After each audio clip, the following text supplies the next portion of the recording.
Our next speaker, Colleen Rowley, is an attorney and former FBI special agent as well as division counsel. She wrote a memo in May 2002 to the FBI director exposing some of the FBI's pre-9/11 failures. She was one of 3 whistleblowers named as Time Magazine's Persons of the Year in 2002. Colleen Rowley.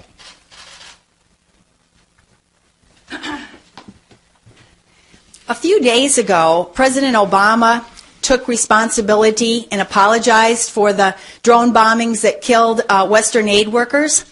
And in the course of that speech, he made a remarkable statement.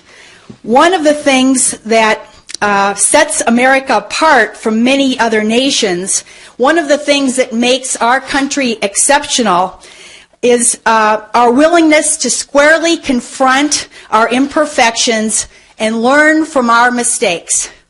Now, I posted that on Facebook and I said, I wish that was true.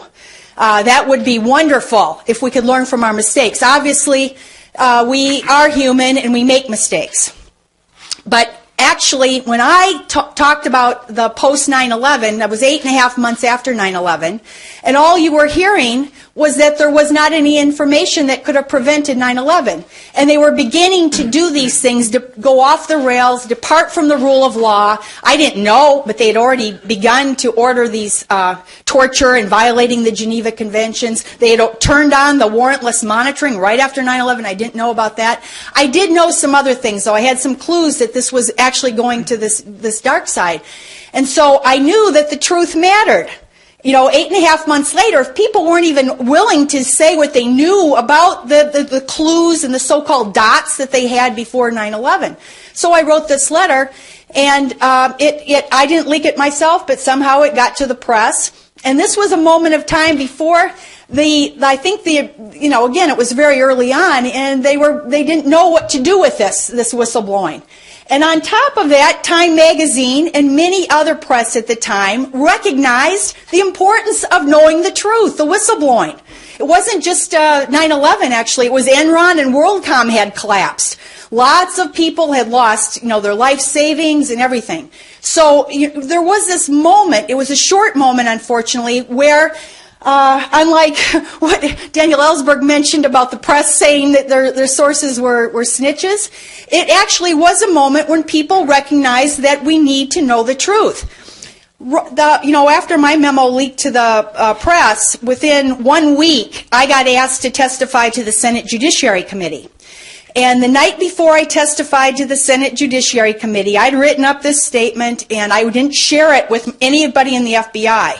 I think that was pretty unprecedented, but the press office, nobody corrected me, nobody looked at my memo, but the director said, can I have a meeting with you?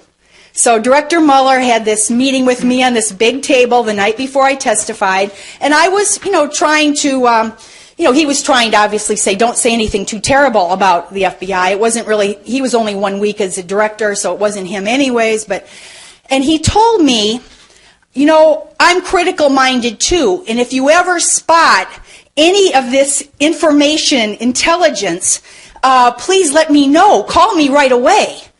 And I took that seriously. And if you think about intelligence, this idea of excessive secrecy, why are we failing over and over?